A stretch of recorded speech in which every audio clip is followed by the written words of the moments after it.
satu salawat yang kita baca akan disampaikan langsung kepada Rasulullah oleh malaikat. Dan setelah itu Rasulullah kemudian bertanya kepada malaikat, ya malaikat, siapa yang sedang membacakan salawat untukku? Ya Rasulullah, dia adalah salah satu dari umatmu yang selalu bermaksiat ya Rasulullah.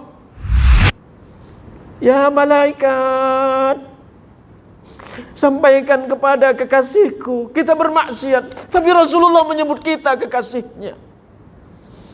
Kita ini selalu berdosa kepada Allah dan bermaksiat kepada Allah.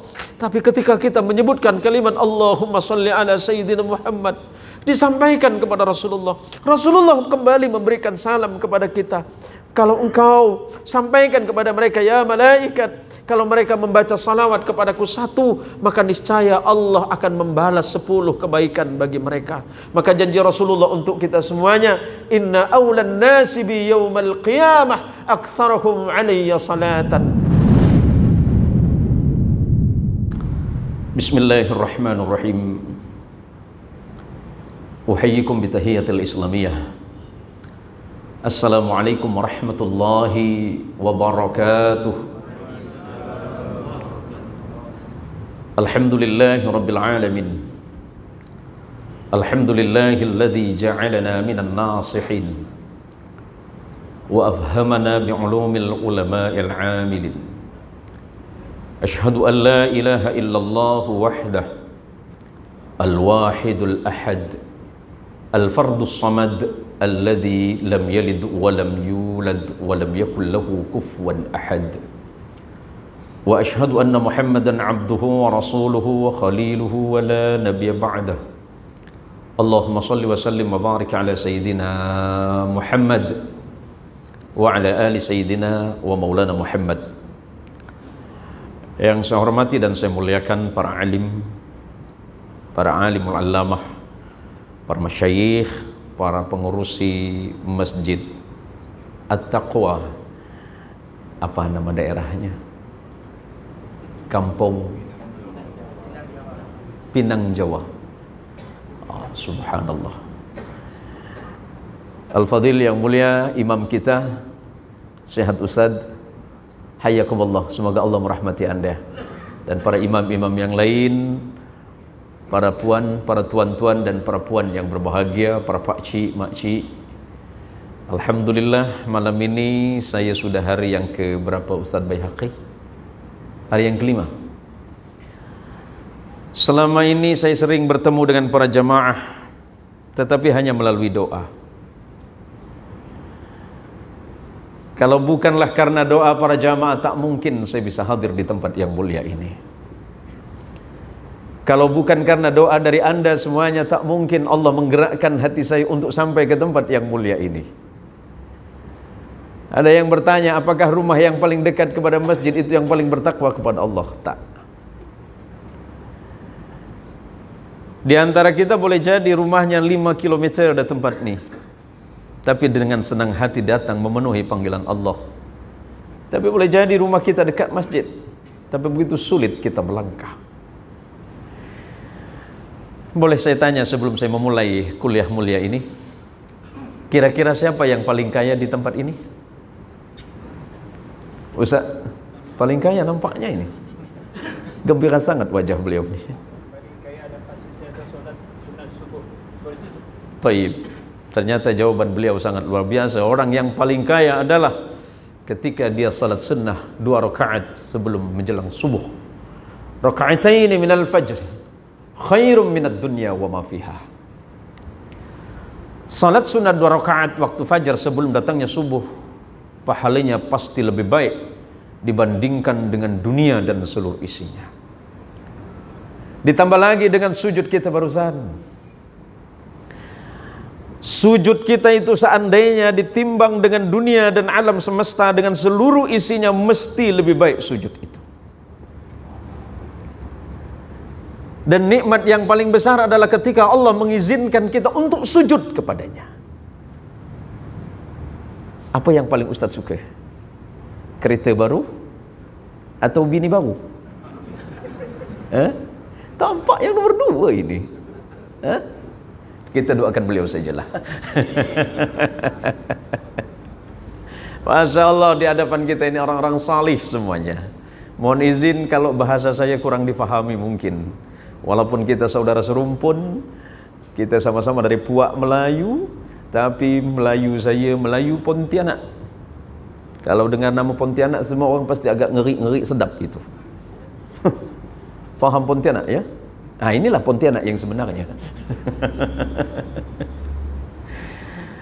Rasulullah Muhammad sallallahu alaihi wasallam sebagaimana diriwayatkan oleh sahabat yang bernama Barzah al-Aslami radhiyallahu anhu ardah, Rasulullah menyatakan la tazulu qadama 'abdin yaumal qiyamati hatta yus'alu an umrihi fima afnahu. Allahumma shalli ala Muhammad. Tidak akan bergeser kaki kalian manusia kelak di hari kiamat di hadapan Allah sampai Allah mempertanyakan 4 perkara. Yang pertama, umur kalian itu kalian habiskan untuk apa, kata Allah. Umur mau dihabiskan untuk apa? Mulai dari pagi ketemu pagi age, apa yang ada di pikiran kita? Kadang-kadang kita nak tidur tu, macam mana kita nak lena nyak tidur kita. Yang difikirkan cuma satu, duit. Allah pasti akan mempertanyakan umurmu fima afnahu. Kau habiskan untuk apa? Apakah lebih banyak ibadah kepada Allah atau justru sebaliknya kau banyak menentang kepada Allah? Hati-hati dengan umurmu, kata Rasulullah. Wa an ilmihi fima fa'ala fihi. Yang kedua, Allah akan mempertanyakan kepada engkau ilmu yang Allah anugerahkan dalam hatimu, yang setiap malam datang ke kajian ilmiah, datang ke masjid, mendengarkan tausiah, membaca Al-Quran. Apakah engkau akan mentadabburi Quran? Dan apakah setelah itu engkau mengamalkannya? Allahumma sholli ala Muhammad. Malam ini kita dipertemukan dalam keadaan sehat wal afiyah. Tapi walaupun sehat, kalau di dalamnya menjadi maksiat, itu sia-sia.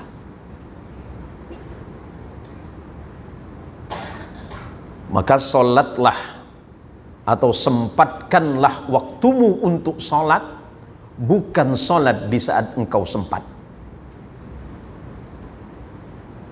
Sempatkan waktu untuk solat. Berapa minit kita solat? Berapa menit kita solat, Ustaz?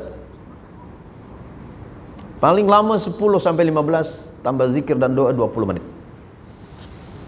Kalau kita belepa di kedai kopi, berapa jam? 2 jam.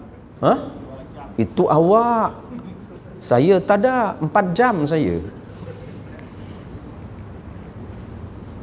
2 jam, 3 jam, 4 jam tak kerasa kita di warung kopi belepa kita. Apa belepa ya? Saya baru dengar sini belepa. Kalau orang Pontianak kata ngander.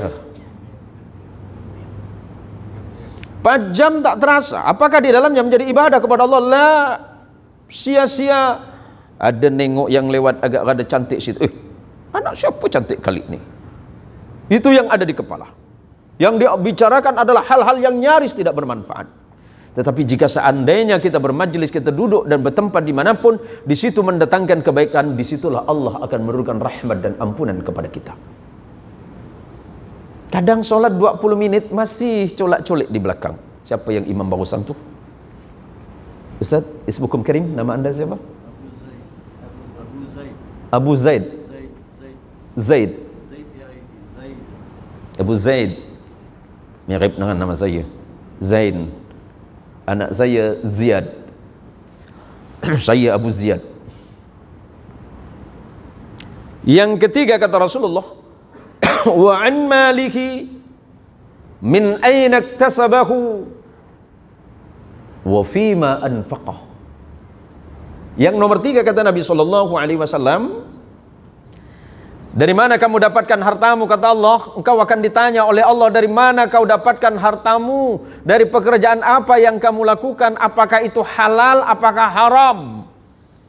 Walaupun pekerjaannya halal, tapi caranya tidak halal, haram jadinya. Ada pekerjaan halal, tapi hasilnya haram. Mohon izin, mohon maaf, di beberapa belahan negara termasuklah di negeri saya Indonesia tak sedikit ya kena rasuah. Apakah Allah tidak akan mempersoalkan itu? Akan pasti iya. Wahai fulan bin fulan, dulu engkau waktu menjabat, engkau jadi pejabat, engkau jadi pengerusi, apa yang engkau lakukan dengan jabatanmu? Engkau dapatkan harta dari mana, setelah itu engkau habiskan untuk apa? Apakah Allah akan membiarkan kita semuanya? Afahasibtum annama khalaqnakum abatha. Apakah kalian berpikir aku menciptakan kalian itu main-main, kata Allah? Aku tidak main-main, kata Allah. Aku berikan harta untuk kalian, aku kasih hidup untuk kalian. Kalian sia-siakan semuanya. Dunia hari ini menceritakan tentang akhirat. Akhirat itu cerita hari ini. Tapi sesungguhnya dunia inilah yang cerita kelak ketika kita di akhirat. Dari mana kamu dapatkan harta itu, kata Allah? Dan dibelanjakan untuk apa hartamu? Kalau kita boleh milih, dua saja pilihannya. Mau jadi orang kaya yang tak bahagia, atau orang miskin paling bahagia. Nah, boleh pilih tuh. Jadi orang kaya yang tidak bahagia, atau orang miskin tapi bahagia? Orang miskin bahagia, yakin? Yakin dengan pilihannya? Ustaz, pilih mana? Banyak rezeki, banyak harta, banyak jabatan, banyak bini, tapi tak bahagia, atau miskin tapi bahagia? Miskin tapi bahagia? Yakin dengan pilihannya? Yakin nih? Kalau sudah yakin, mari kita doakan mudah-mudahan ustadz kita ini miskin selama-lamanya.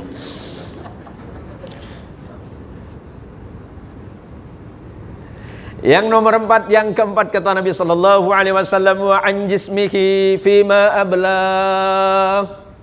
Allah akan mempertanyakan kepada engkau badan jasad yang bagus-bagus yang Allah ciptakan untuk engkau, mata yang terang benderang, pendengaran bagus, kedua hidung yang baik, pendengaran yang baik, lisan yang baik, tangan yang baik. Allah akan mempertanyakan itu kelak. Untuk apa kau pergunakan kedua matamu? Untuk apa kau pergunakan kedua telingamu? Untuk apa kau pergunakan lidahmu? Untuk apa kau gunakan kakimu? Apakah kita akan berbicara kepada Allah dengan lisan inilah? Al-yawma nakhtimu ala afwahikum wa tukallimuna aydihim wa tashhadu arjuluhum bima kanu yaksibun. Al-yawma nakhtimu ala afwahihim. Pada hari kiamat itu, kata Allah, tangan lidahmu tak lagi akan diberikan kesempatan untuk bicara kepada Allah. Ngapa ya Rasulullah, lidah kami ini tak bisa bicara? Karena waktu hidup kau suka nak berbual-bual. Banyak kalimat-kalimat yang engkau ucapkan yang akhirnya tidak manfaat bagi siapapun, termasuklah bagi dirimu. Wa tukallimuna aydihim, kelak yang akan berbicara kepada Allah di hadapan Allah, kakimu itu. Begitu kata surah Yasin.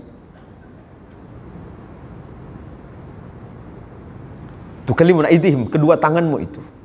Wa tashhadu arjuluhum, dan yang menjadi saksi itu kedua kakimu. Tanganmu bicara, kakimu jadi saksi. Ya Allah, pada malam Sabtu, Yom Jumat, pada hari Jumaah, malam Sabtu, ba'da maghrib, sebelum maghrib kami berangkat dari rumah, ya Allah. Kami ambil kereta, ya Allah. Kami pakai basikal, ya Allah. Kami ambil motosikal, ya Allah. Kami ada yang nak jalan kaki, ya Allah. Kami berangkat ke masjid, ya Allah. Itu katanya kaki. Tangan yang berbicara, kaki yang jadi saksi. Tangan berkata seperti itu, kaki bilang, iya ya Allah. Maka dari 4 perkara ini, saudaraku sekalian yang dirahmati Allah, para jamaah yang berbahagia, mudah-mudahan kita termasuk orang-orang yang menerima amanah sebaik-baik mungkin dari Allah Subhanahu wa ta'ala. Apakah manusia tidak akan menghadapi persoalan hidup? Pasti. Ayat yang ditulis di depan itu barusan saya tengok pas masuk, tepat sekali. Bismillahirrahmanirrahim. Wasta'inu bis sabri was salah wa innaha lakabiratun illa 'alal khashi'in alladhina yadhunnuna annahum mulaqu rabbihim wa annahum ilaihi raji'un.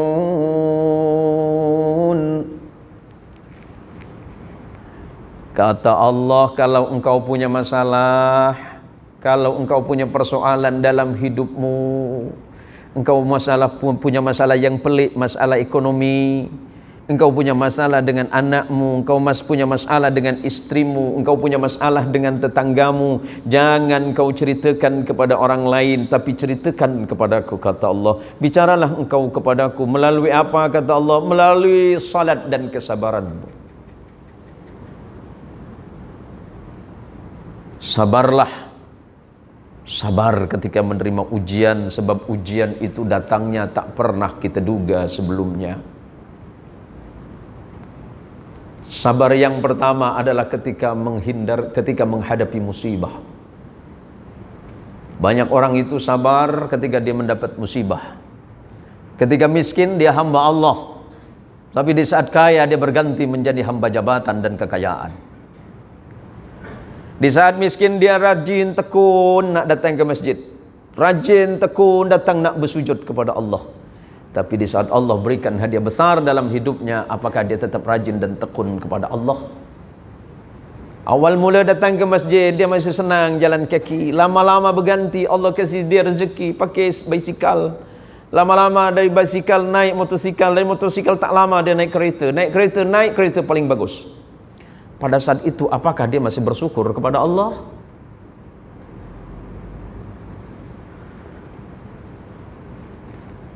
Wa innaha lakabiratun, tapi ingat kata Allah, salat itu berat. Salat itu sulit. Salat itu tidak gampang kamu lakukan, kata Allah. Illa 'alal khashi'in, melainkan kepada orang-orang yang hatinya betul-betul khusyuk kepada Allah Rabbnya. Siapa orang yang khusyuk? Allah menyebutkan di ujung ayatnya, alladzina yadhunnuna annahum mulaqu rabbihim. Mereka yang punya keyakinan dalam hatinya bahwa ketika salat dia sedang berhadapan dengan Allah Azza wa Jalla. Dia angkat kedua tangannya, dia lafadzkan niatnya, dia takbir dengan kerendahan hatinya, Allahu Akbar, mengakui segala dosa dan maksiat kepada Allah. Tidak akan ada dosa yang tidak diampuni oleh Allah kecuali memang dirinya yang tidak mau bertaubat kepada Allah. Allah sudah menetapkan bagi dirinya bersifat kasih sayang. Kalau kita belajar Asmaul Husna, Allah tidak memperkenalkan dirinya dengan sifat Al-Jalal, tapi dengan sifat Al-Jamal. Bukan dengan Al-Jamal, Al-Kamal dan Al-Jalal.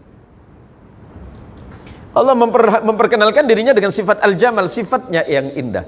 Huwallahur Rahmanur Rahim. Allah memperkenalkan untuk kita dengan sifatnya yang kasih sayang. Apakah Allah tidak penuh kasih sayang? Penuh kasih sayang. Allah tahu kita ini bermaksiat, Allah tahu kita ini berdosa, dan Allah tahu apa tujuan kita, tapi Allah tidak memberikan keburukan dalam hidup kita, melainkan panggilan rahmat untuk kita semuanya. Berbahagialah kepada Allah ketika kita dipanggil melalui suara muadzin. Allahu Akbar, Allahu Akbar. Allah memanggil kita dengan panggilan yang indah. Datanglah ke masjid. Sebelum Allah memanggil dengan panggilan yang lain, angin puting beliung, gempa bumi, banjir, tsunami, gunung meletus, itu cara Allah memanggil kita dengan cara tidak elok sudah. Allah masih memanggil kita dengan suara muadzin, hayya 'alas shalah.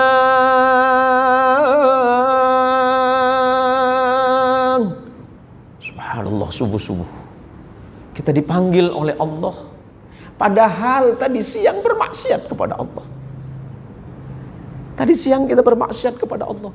Tapi maghrib kita dipanggil oleh Allah dengan panggilan rahmat dan kasih sayang. Hayya 'alal falah. Yuk semuanya datang ke masjid, penuhi panggilanku, kalian akan mendapatkan kemenangan, kata Allah. Maka orang-orang yang khusyuk itu disebutkan oleh Allah, alladzina yadhunnuna annahum mulaqu rabbihim. Orang yang khusyuk itu punya keyakinan penuh kepada Allah bahwa dia sedang menghadap kepada Allah. Ya Allah, betapa berdosanya saya, ya Allah, betapa banyak maksiatku, ya Allah. Dari tadi pagi bangun tidur sampai sore ini, ya Allah, daripada amal baik pasti lebih banyak keburukan yang saya lakukan, ya Allah. Angkat kedua tangannya, Allahu Akbar. Dalam doa iftitah kita berjanji kepada Allah. Boleh saya minum sekejap? Ya. Kalau tak boleh saya balik, Ustaz. Bismillah.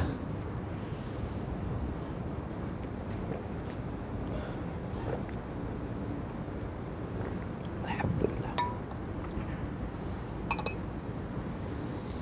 Allahumma salli ala Muhammad. Dia punya keyakinan teguh bahwa dia sedang menghadap kepada Allah. Betapa malunya diri kita ini kepada Allah. Maka ketika kita mulai salat, kita takbir, kita dengan menundukkan kepala, melihat ke dalam hati. Hati kita berada di sebelah kiri, bukan di sebelah kanan, tapi di sebelah kiri. Di situ Allah meletakkan rahasianya untuk kita. Maka ketika kita takbir, kita tundukkan kepala kita, Allahu Akbar, melafadzkan dengan lisan, dengan lidah, sembari dibarengi dengan kalimat dalam hati, ya Allah, aku salat untukmu. Wa annahum ilaihi raji'un, di akhir ayat. Dan mereka yakin betul bahwa suatu hari aku pasti pulang menghadap kepada Allah. Hidup kita ini cuma sebentar, Pak. Para tuan-tuan yang mulia, para haji, para hajah, para puan, para pakcik, para makcik, adik-adikku sekalian yang dirahmati Allah, hidup kita tak lama, masa kita dalam hidup hanya sebentar. Pergunakan waktu kita dengan sebaik-baik mungkin. Maka apapun yang kita lakukan dalam hidup ini, niatkan hak semata-mata karena Allah. Maka biar hidup kita dalam beragama ini sesuai dengan perintah Allah dan ajaran Rasulullah sallallahu alaihi wasallam. Datangi majlis ilmu, karena jika Allah menghendaki seseorang itu baik, may yuridillahu bihi khairan yufaqihu fiddin. Barang siapa yang Allah kehendaki kebaikan dalam dirinya, maka Allah memberikan kefaqihan dalam agama. Dalam hal ini, dalam syarah Fathul Bari, syarah Sahih Muslim yang ditulis oleh Ibnu Hajar Al-Asqalani, makna faqih adalah al-fahmu, faham dalam beragama. Kalau tak faham, tanya sama para tuan guru, sama para imam, sama ustadz-ustadz kita. Kebetulan di dekat sini ada pondok pesantren, ada Islamic Boarding School, pesantren tahfidz ya. Ini pesantren tahfidz, Ustaz? Pesantren tahfidzul Quran yani? Naam. Tahfidz. Naam. Anta min Pontianak. Baik. Kam السنة في هذا؟ تقريبا شهر. طيب. Jadi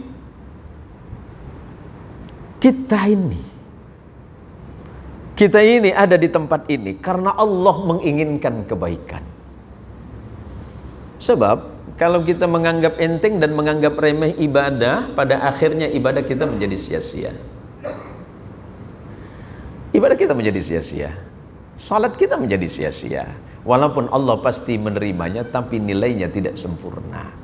Tapi apakah Allah akan menerima semuanya? Pasti. Tapi kita berharap bahwa ibadah kita itu adalah ibadah yang terbaik. Jangan pernah khawatir, jangan pernah ragu, Ustaz, apakah sholat saya diterima oleh Allah? Iya, dengan segala keadaannya. Apakah sholat saya sempurna? Allah tidak memerintahkan sholatmu sempurna. Yang Allah perintahkan kepadamu adalah sholat. Ketika imam takbir Allahu Akbar, diikuti yang Allahu Akbar. Ada yang tanya, Pak Ustaz, dalam Quran itu tidak ada perintah sholat berjamaah. Oh, Anda keliru. Bukankah di situ ada ayat warka'u ma'ar raki'in wasjudu ma'as sajidin? Memang Allah tidak memerintahkan secara langsung kalimat salatlah berjamaah, tidak. Yang disebutkan dalam Quran warka'u ma'ar raki'in, rukuklah kalian bersama orang-orang yang rukuk, wasjudu ma'as sajidin, sujudlah kalian bersama orang-orang yang sujud. Itu menunjukkan sebuah perintah, salat berjamaahlah kalian semuanya. Maka semoga salat kita ini menjadi salat yang terbaik. Ibadah kita ini semoga menjadi ibadah yang terbaik. Kalau memang kita belum sempurna dalam ibadah, bertanya kepada para ahlinya. Siapa para ahlinya itu? Adalah ulama warathatul anbiya, para imam-imam mulia kita, para ustadz-ustadz kita. Sebab Pak, jangankan seluruh ibadah dulu, dekat kampung saya itu, saya dengan Ustadz Baihaqi ini lahir sama di satu, cuma beda kampung sedikit. Tapi kami dibesarkan di satu pesantren yang sama. Kalau Al-Fadil Ustadz Tamri Amrim itu, beliau itu kakak senior saya, 2 kelas di atas saya. Ustadz Baihaqi 2 kelas di bawah saya di tengahnya. Kami dari kecil selalu bersama, dan alhamdulillah Allah jadikan beliau sebagai da'i di jalan Allah Subhanahu wa taala. Mudah-mudahan beliau ini diistiqomahkan di jalan Allah. Termasuk Ustadz yang baru saja bertugas dari Indonesia, dari Pontianak, baru sebulan di sini. Sudah betah belum? Sudah dapat istri belum? Wah, macam mana pula ini? Saya punya tetangga itu, ayahnya seorang imam. Karena ayahnya imam, orang menyangka dia itu juga sama pandai. Padahal kalau orang itu belum belajar, belum tentu dia pandai. Walaupun anak seorang imam sekalipun. Anak seorang ustaz, anak seorang kiai, anak seorang ulama, kalau dia tak belajar, tetap saja dia tak pandai. Tapi karena berhubung ayahnya seorang imam, suatu hari ayahnya tak datang ke masjid, maka anaknya diminta untuk jadi imam. Antara 2 perasaan dia, antara malu sama takut. Dia malu karena belum pernah jadi imam, takut karena memang dia tak pandai. Tapi karena ngerasa gengsi, akhirnya dia maksakan diri. Nah, ini kalau ilmu gengsi yang dipakai, bukan karena pengetahuan. Awalnya sholatnya normal Pak. Tuan-tuan sholatnya normal awal mula tuh. Allahu Akbar. Pas tu baca Bismillahirrahmanirrahim. Alhamdulillahi Rabbil Alamin Ar-Rahmanir Rahim Maliki Yawmiddin Iyyaka na'budu wa iyyaka nasta'in اهدنا الصراط المستقيم صراط الذين أنعمت عليهم غير المغضوب عليهم ولا الضالين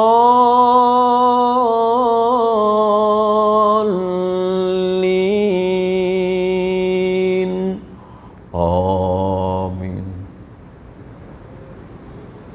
Kecelakaan terjadi ketika mau baca surah. Karena dia sholat karena gengsi saja, bukan karena dia punya ilmu. Dia bingung, Ustaz, mau baca Yasin tak faham, nak baca Al-Falaq di tengahnya hilang, mau baca An-Nas ujungnya tak faham. Sampai menjelang 15 menit belum dibaca itu ayat. Jamaah di belakang sudah mulai cemas, jamaah di belakang dah takut. Ya Allah, ayat apa ge yang kau turunkan dengan Imam Zayyani? Lama sekali ya Allah. Ujungnya menit ke-20 baru baca ayat. Itu pun kena Al-Kafirun. Bismillahirrahmanirrahim. Qul ya ayyuhal kafirun la a'budu ma ta'budun wa la antum 'abidun ma a'bud ولا أنا عابد ما عبدتم ولا أنتم عابدون ما أعبد ولا أنا عابد ما عبدتم wala antum 'abiduna ma a'budu wala ana 'abidum ma abattum wala antum 'abiduna ma a'bud. Makmum belakang bilang a'bud, bila nak selesai a'bud. Kalau memang dia faham dengan ilmunya, cukup dengan lakum dinukum waliyadin. Sampai menjelang setengah 8 kurang 5 menit, makmum pas di belakangnya, kebetulan ada ustaz kita. Ustaz nyambut, lam yalid wa lam yulad. Makin pusing dia. Apa? Pusing sini bilang apa? Berputarnya. Berpusing dia. Yang di belakang nyaut, bubar. Kenapa? Karena tidak ada ilmu di dalamnya. Jangan menganggap enteng ilmu, karena ilmu itu adalah cara kita di dalam beramal saleh, di dalam beribadah, di dalam berbuat. Semuanya mesti menggunakan ilmu, semuanya mesti memerlukan ilmu. Oleh karenanya, kalau seandainya kita sadar betul bahwa kita ini membutuhkan ilmu Allah, terutama di dalam bab aqidah yang menyangkut tauhid, usuluddin, mentauhidkan Allah dalam hal syariah, dalam hal ilmu fiqh, di dalam hal ibadah, dalam hal akhlak, belajar kepada ustaz dan para imam-imam mulia kita ini. Pertemuan kita ini insya Allah adalah pertemuan yang mendatangkan kebaikan dari sisi Allah Subhanahu wa ta'ala. Saya yakin dan percaya betul bahwa niatan kita, tujuan kita untuk duduk bersama berta'lim di majlis yang mulia ini, insya Allah semata-mata karena untuk mencari ridha Allah Subhanahu wa ta'ala. Jadi setiap kita berilmu, setiap kita bertalaqi, setiap kita mencari ilmu Allah, hadir di setiap majlis ilmu, tujuannya tidak ada lain, liizalatil jahli, untuk menghilangkan kebodohan, wali mardatillahi, dan untuk mencapai ridha Allah Subhanahu wa ta'ala. Jika selama ini para jamaah sebagian ada yang mengikuti channel dakwah saya di channel Zain Muhsin Official, terima kasih yang sudah mengikuti. Jadikan media yang kita pergunakan itu sebagai sarana berbagi kebaikan di jalan Allah Subhanahu wa ta'ala. Karena insya Allah sebagian infaknya saudara yang saudara tak sadari itu melalui channel itu, kita infakkan kembali di jalan Allah Subhanahu wa ta'ala. Karena memang kita membangun channel dakwah itu tidak ada lain, tidak ada bukan, tujuannya hanya semata-mata untuk menyebarkan dakwah Islam yang bersifat wasatiyah. Apa itu dakwah Islam wasatiyah? Dakwah Islam yang berada di tengah, tidak terlalu ke kiri, juga tidak terlalu ke kanan, sebagaimana akhlaknya Rasulullah Muhammad sallallahu alaihi wasallam dalam berdakwah. Allahumma shalli ala Muhammad. Suatu hari baginda Nabi kita sallallahu alaihi wasallam berangkat salat ke masjid. Dalam perjalanan tiba-tiba beliau diludahi oleh seseorang. Marahkah Rasulullah? Tidak. Bahkan Rasulullah cuma cukup mengusap dan tersenyum melihat orang yang meludahinya. Pertanyaannya, seandainya tuan guru kita datang ke masjid, di tengah perjalanan ada yang meludahi, apa sikap tuan guru? Sabar, memaafkan, atau naikkan yang kiri, naikkan kanan sikit, piting? Rasulullah sallallahu alaihi wasallam tersenyum. Besoknya lewat lagi Rasulullah, dan Rasulullah tahu pasti orang ini akan meludahi saya lagi. Tetapi Rasulullah melewatinya kembali. Apakah Rasulullah marah? Tidak. Rasulullah kemudian mengusapnya dan melanjutkan perjalanan ke masjid. Sampai suatu masa, setelah beberapa kali Rasulullah diludahi, ternyata orang ini tidak meludahi Rasulullah kembali. Apakah Rasulullah langsung berangkat ke masjid? Tidak. Rasulullah malah menunggunya. Ya Allah, kemana orang yang biasa meludahi saya ya Allah? Kemana orang yang biasa mencaci maki saya ya Allah? Akhirnya Rasulullah melanjutkan perjalanan ke masjid. Selepas pulang dari masjid, Rasulullah mengatakan kepada sahabat-sahabat, tolong kamu cari tahu orang yang berada di pojok jalan itu. Kenapa ya Rasulullah? Tidak. Orang itu biasa memberiku hadiah setiap kali aku mau ke masjid.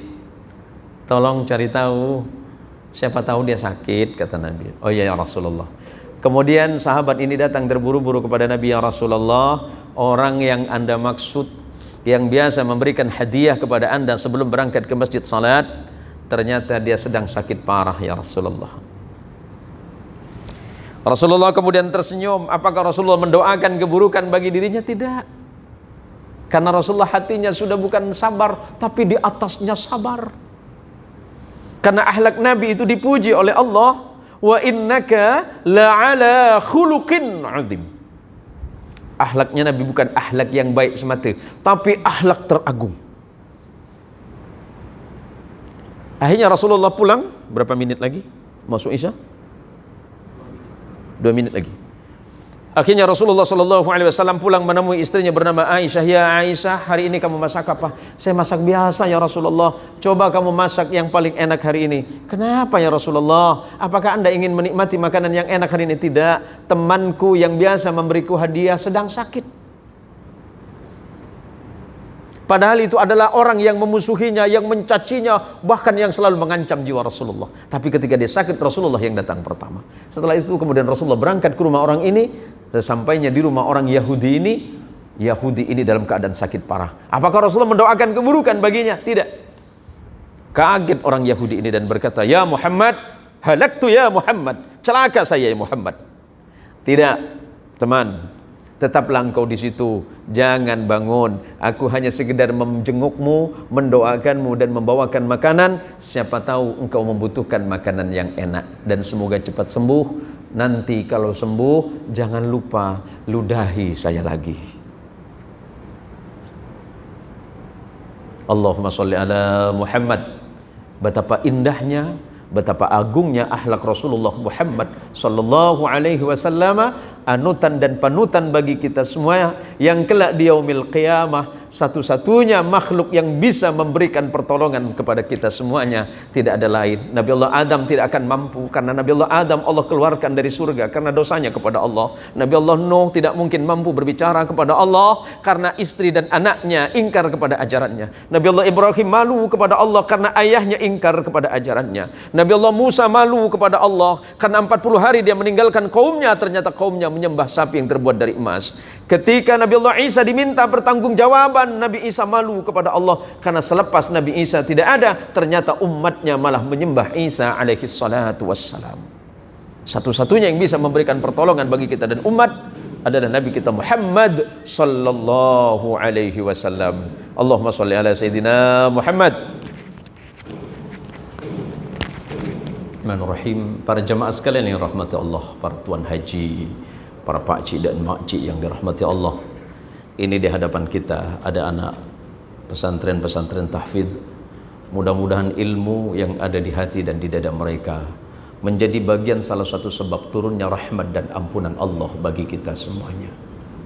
Alangkah bahagianya kita semuanya yang Allah masih turunkan rahmat di tempat ini. Dengan hadirnya pesantren-pesantren tahfidz menunjukkan bahwa Allah masih sangat mencintai kita. Kalaulah Allah sudah tidak mencintai hambanya, pasti Allah memberikan dia dalam kerusakan. Tapi ketika Allah masih mencintai hambanya, dia pasti mengirimkan orang-orang baik di antaranya.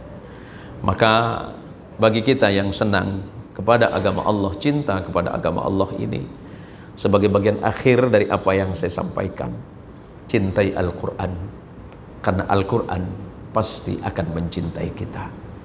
Iqra'ul Qur'ana fa innahu ya'ti yawmal qiyamah syafi'an li ashabih. Bacalah oleh kalian Al-Quran dengan hati yang lembut, dengan mentadabburi Quran. Maka dalam hal ini ada adab-adab di dalam membaca Al-Quran. Biasakan sebelum membaca Al-Quran mengambil air wudu. Pakailah pakaian yang paling bersih. Kemudianlah pakai harum-haruman yang terbaik. Setelah itu salat sunat 2 rakaat. Kemudian menghadap ke arah kiblat. Setelah itu kemudian adab yang berikutnya, angkat Al-Quran. Jangan sampai berada di bawah lutut kita. Cium. Sesungguhnya Allah sedang berbicara kepada kita melalui Al-Quran. Dan kita berbicara kepada Allah melalui Al-Quran. Siapapun yang mencintai Al-Quran pasti kelak akan ditolong oleh Al-Quran. Karena Al-Quran bukan hanya sekedar bacaan biasa. Dia tidak seperti kitab-kitab nabi-nabi terdahulu. Tetapi Al-Quran adalah kalamullah, di mana isinya adalah nasihat, di mana isinya adalah kecintaan Allah kepada hamba-hambanya. Maka orang yang senantiasa menghidupkan hidupnya dengan Al-Quran, maka Allah hidupkan hatinya. Ketika hatinya hidup, maka Allah pasti mencintainya. Dan ketika Allah mencintainya, pasti Allah akan menyampaikan kepada hamba-hambanya yang lain, wahai fulan bin fulan, aku mencintai seorang hambaku yang biasa duduk membaca Al-Quran, kemudian merenungkan bacaannya, meresapi isinya, kemudian mengamalkan apa yang ada di dalamnya. Maka seluruh malaikat-malaikat yang ada di sisi arsy Allah mendoakan kebaikan bagi orang yang sedang membaca Al-Quran. Malaikat-malaikat yang ada di langit, malaikat yang ada di bumi, bahkan seluruh makhluk-makhluk Allah kecuali iblis laknatullah, semuanya mendoakan orang-orang yang sedang membaca dan mentadabburi Al-Quran. Maka alangkah bahagianya kita. Mudah-mudahan pertemuan kita malam ini tidak semata pertemuan kita di dunia, tapi pertemuan kita ini hingga kelak menghadap kepada Allah Subhanahu wa ta'ala. Ayahku tercinta semuanya, saya tidak tahu apakah pertemuan ini pertemuan kita yang terakhir.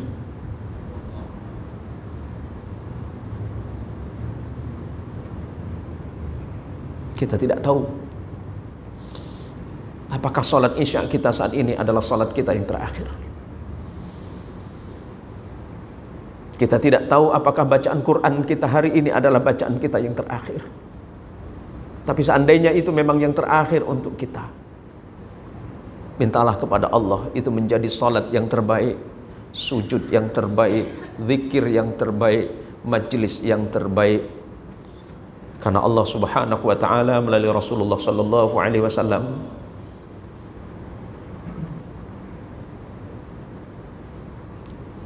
Allahumma sholli ala Muhammad, majtama'a qaumun fi baitin min buyutillah yatluna kitaballah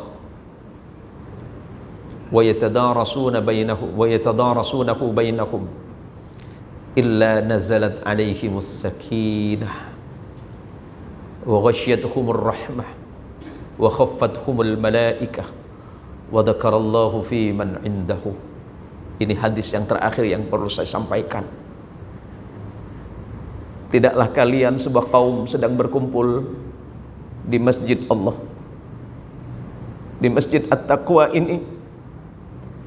Saya tidak tahu selepas nanti pulang dari majelis ini apakah saya masih hidup, dan seandainya saya masih hidup apakah Allah masih berkenan memberikan hidayah untuk saya.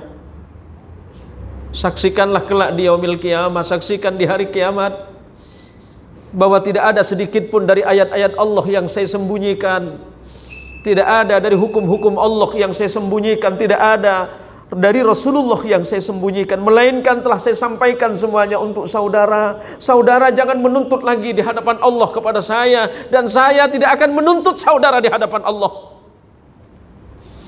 Tidaklah kalian berkumpul, kata Rasulullah, di sebuah majlis ilmu yang ada di dalam masjid, kalian membaca ayat-ayat Allah, kemudian belajar bersama di antara kalian, melainkan Allah pasti menurunkan ketenangan di dalam hati kalian.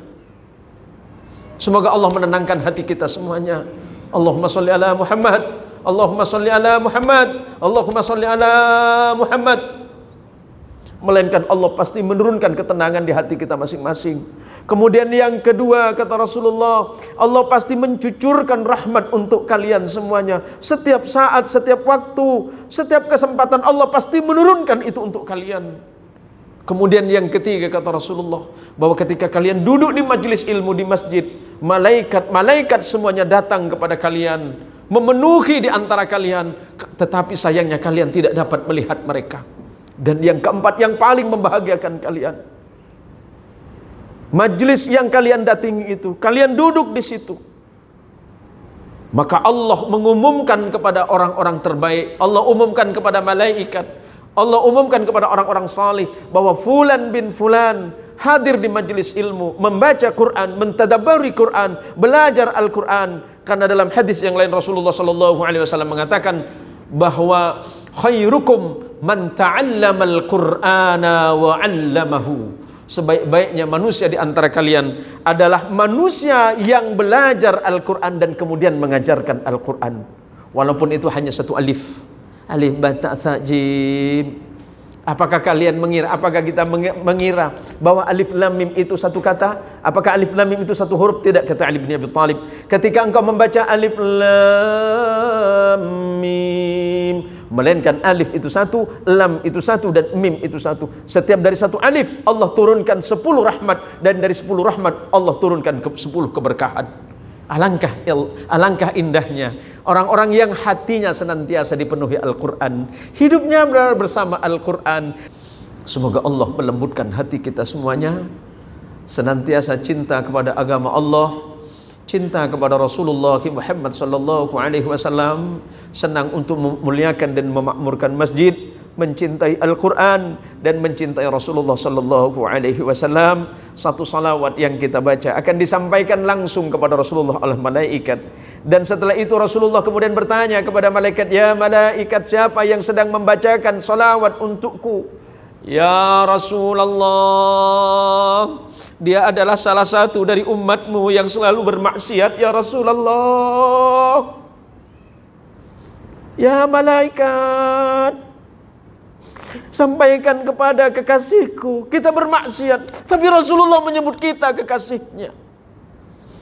Kita ini selalu berdosa kepada Allah dan bermaksiat kepada Allah, tapi ketika kita menyebutkan kalimat Allahumma sholli ala Sayyidina Muhammad, disampaikan kepada Rasulullah, Rasulullah kembali memberikan salam kepada kita.